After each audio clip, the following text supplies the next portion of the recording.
Hello and welcome to Americans Learn. My name is Lauren and today I am going to be watching a video that was suggested by Dibs channel member. This is the Plague Village, Eyam's battle to stop the deadly disease. So I don't know what to expect here. Something about a plague village. That's all I got. Okay.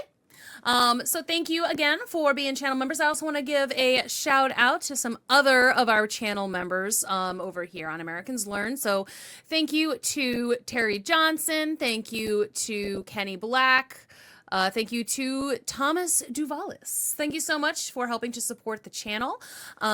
As Dibs channel members, you all have the option of submitting suggestions and a higher than average chance of us getting to it, and we'll try and get to it quickly.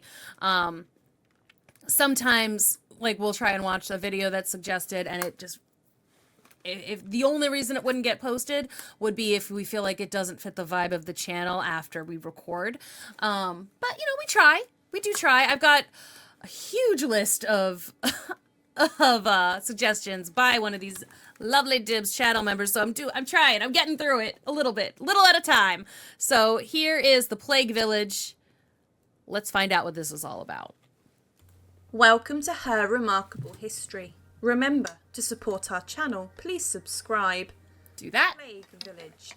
Eyam's battle to stop the deadly disease. Eames. Over 300 years ago, the village of Eyam was truly a remote place found close to Chesterfield, Manchester and Sheffield.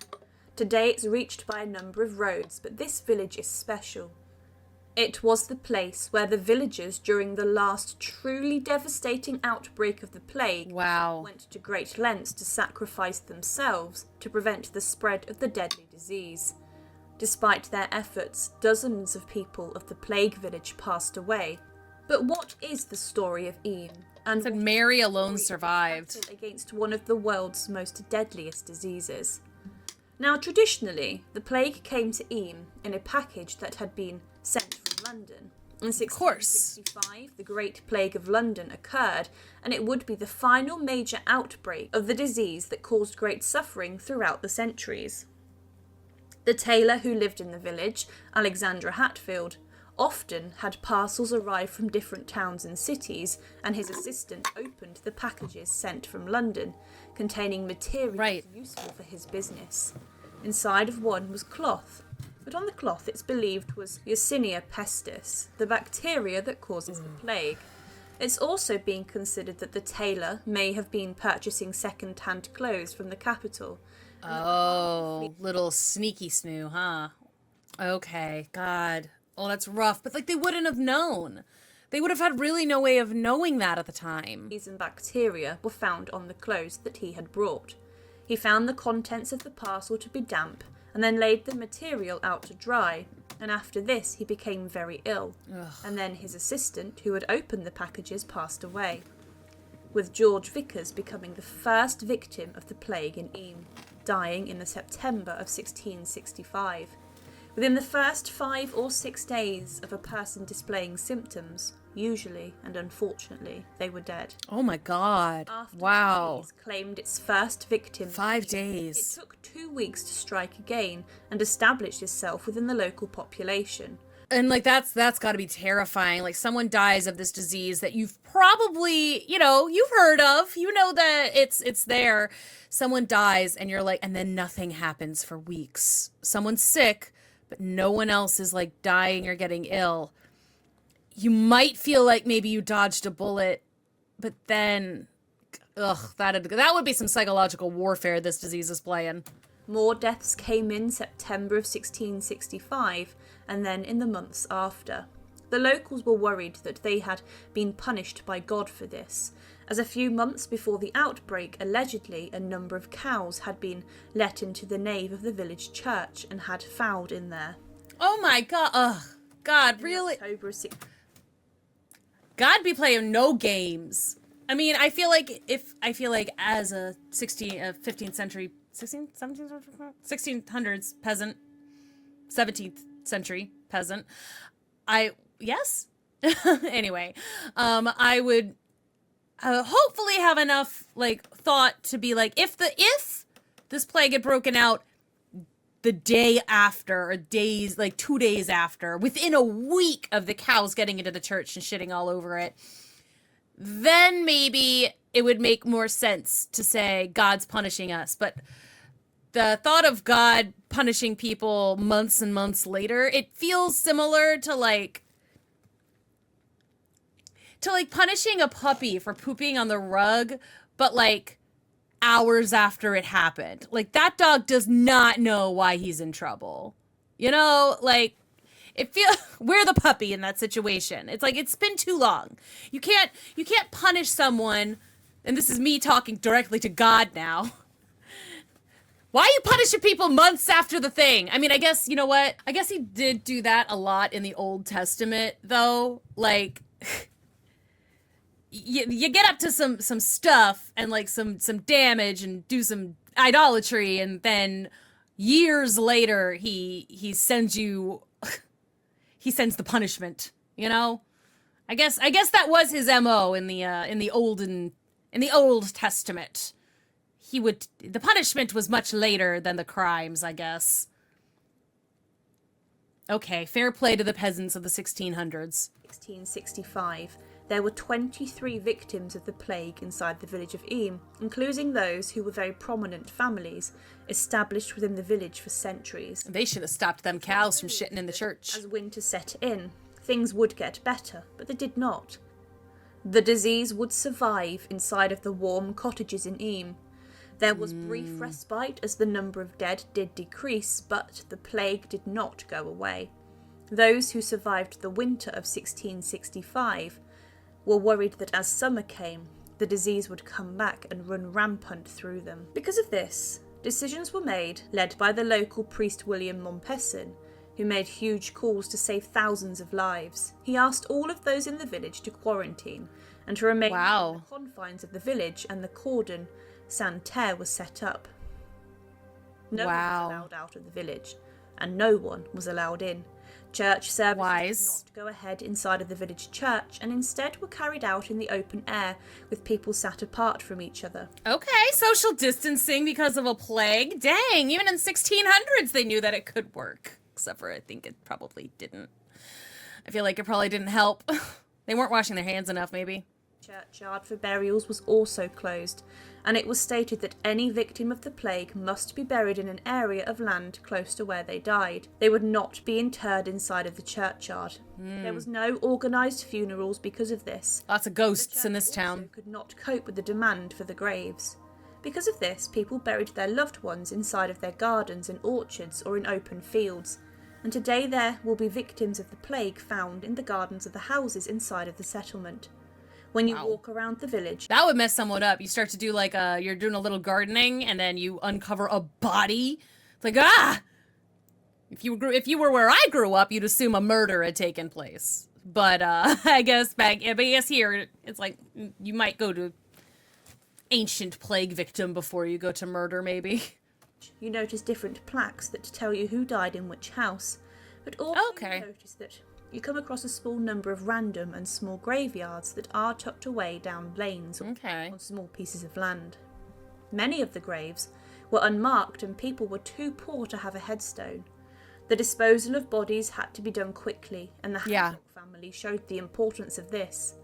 Elizabeth Hancock, in the space of 8 days, had to bury all 5 of her children and her husband on her own farmland, dragging their bodies out herself and burying their remains. One of the other that's crushing. was to maintain a sense of cleanliness around the boundary of the village. People inside still relied on goods to be brought in and out, but what they would do is to make sure that they were quarantined. At pre-arranged places such as the boundary stone to the south, the villagers would leave their money in vinegar and streams which they believed would get rid of the bacteria, and this was the case. Traders would take the money and then leave the goods. It works. They were very respectful of the cordon set up around the village. It was seen that quarantine was the only effective way of controlling the outbreak. Wow. Mompesson and another priest, Stanley, promised the villagers that they would not starve, despite having to isolate themselves, and that the drop-off zones for supplies would work, and they did. quarantine was very effective at Eyam, as nobody in the surrounding parishes and villages actually died from the disease because of their actions. In the June of 1666, the death rate rose again, showing that the summer months were causing devastation. Ugh. In Which is July, exactly what they there were worried about. 56 deaths, and in August, Oh my God. 78 people died inside of Eyam from the disease. But after this, the death rate did decline, but Eyam could not shake the plague. The honour of the village folk was great, and they made great sacrifices to stop the spread. One example is the Hawksworth family. Peter Hawksworth and his wife Jane and their child lived in the village. Peter was the third victim of the disease, and Jane, his wife, was pregnant with their second child. She asked her mother to come and help. However, she died shortly after Peter. Humphrey, who was just 18 months old, also died of the plague 3 weeks after. But in a short period, Jane had lost her son, husband, mother, and also a sister from the disease.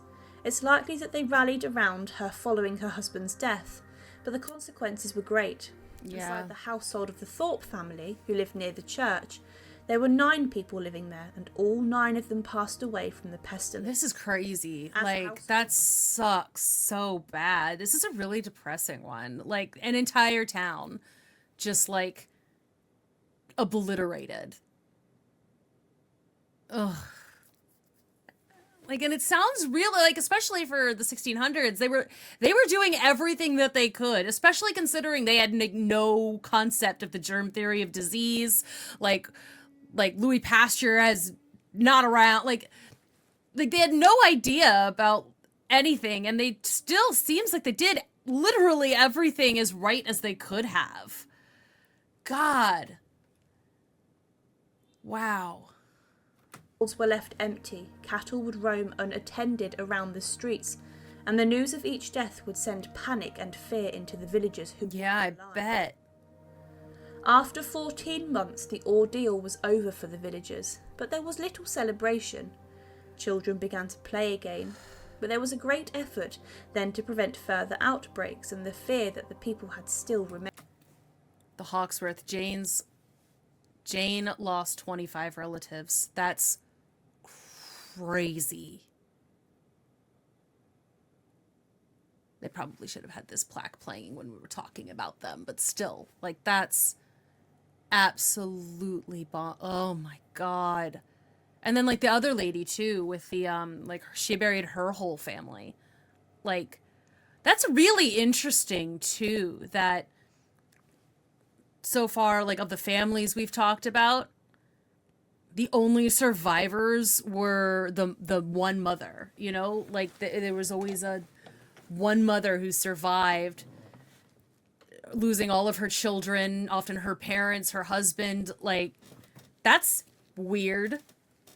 I wonder why. Like, did some of these women have, like, what was the, I just sometimes you'll have a disease that mostly targets, like, the elderly or the young, or, like, it does have a specific, more people, the certain demographics, excuse me, are more likely to be affected than others.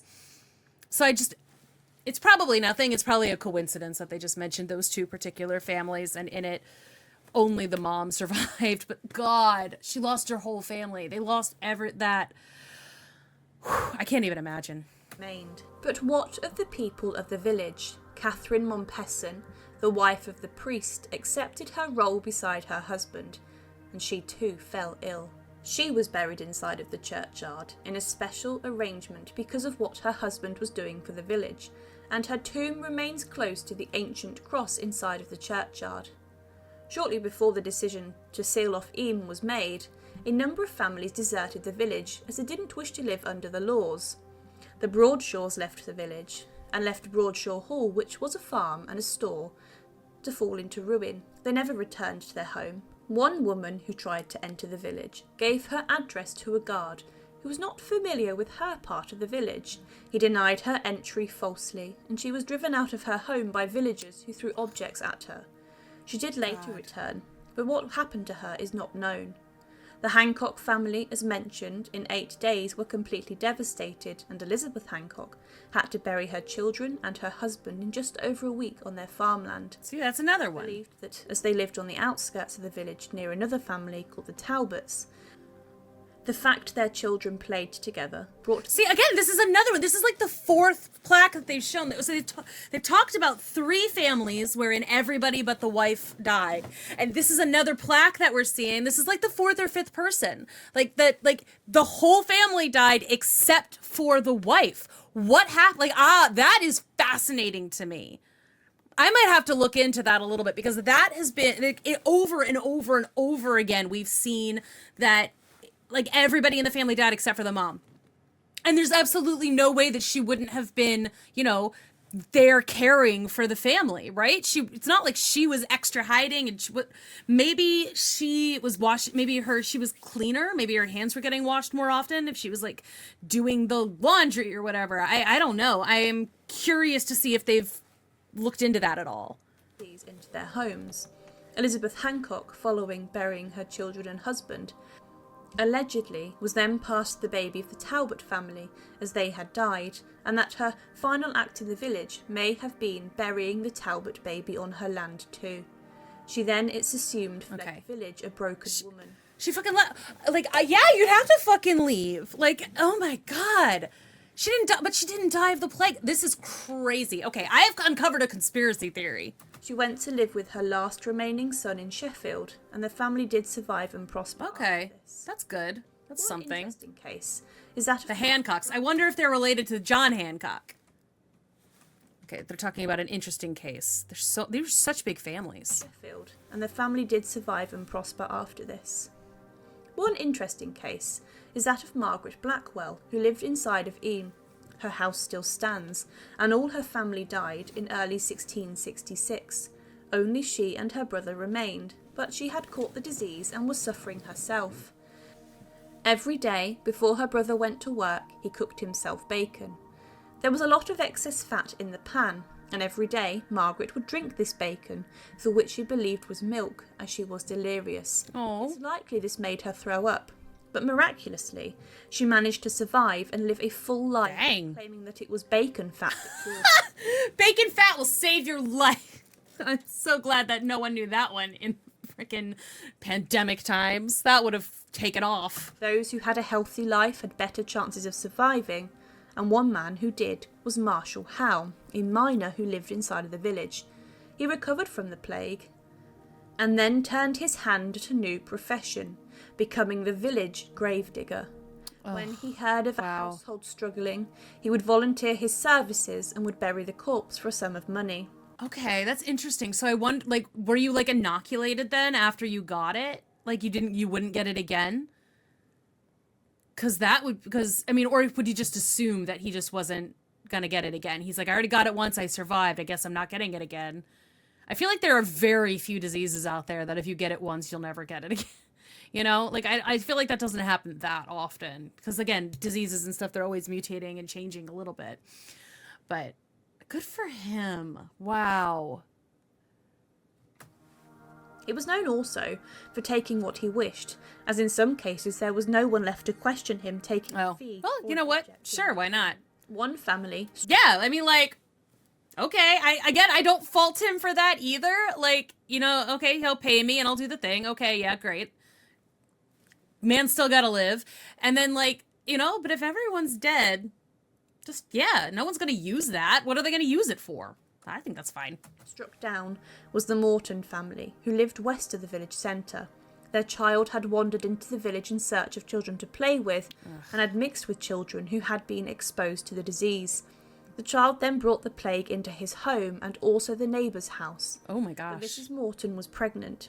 She gave birth, but shortly after, both her and her baby passed away from the plague. Yeah.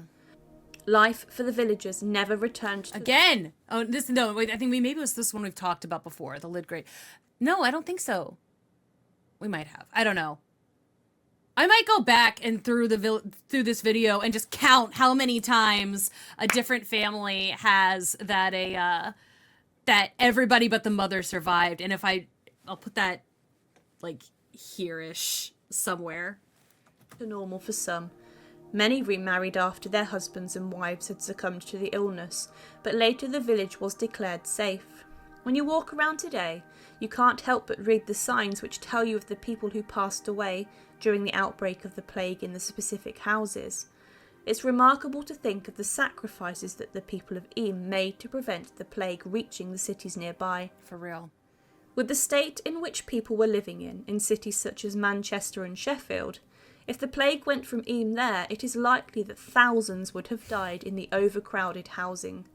The plague finally burnt itself out in the mid-October of 1666, but it claimed the lives of nearly 250 villagers, and only a handful were left. The story of Eyam is a remarkable one, and today it's remembered as the Plague Village. Thank you for watching and to support. Please subscribe to Remarkable History. Thank you. You're welcome. I did enjoy that. I feel like I had never heard of that village before. Only 289 likes. That doesn't seem correct. That should definitely... People should be watching this. That was really good. Wow. Okay. I'm going to subscribe to that channel too. That was wild. I really wasn't expecting that. But yeah, if I can find that answer, I'm going to post it. I want to see like how many times, because again, they probably just weren't mentioning all of the other ones for some reason, that the male, like the father survived, or like the daughter or something, or the kid, like, you know, they just didn't seem to mention as many of those. But I just think that's interesting that like every single one that they talked about, and like a lot of the plaques were like, yeah, she buried her whole family and then like had to go live with a son elsewhere. You know, it's like, that's just interesting to me. And it's probably me coming up with a conspiracy theory that doesn't matter, but I don't know. We'll see. Anyway, thank you so much for watching. Thank you for suggesting this. And again, if you want to support the channel, you can do that simply by leaving a like, subscribing, leaving a comment. All of those things do help support the channel. And you can also help support by becoming a channel member. That really does help us out too. Thanks so much for watching, and I will see you all in the next one. Bye-bye.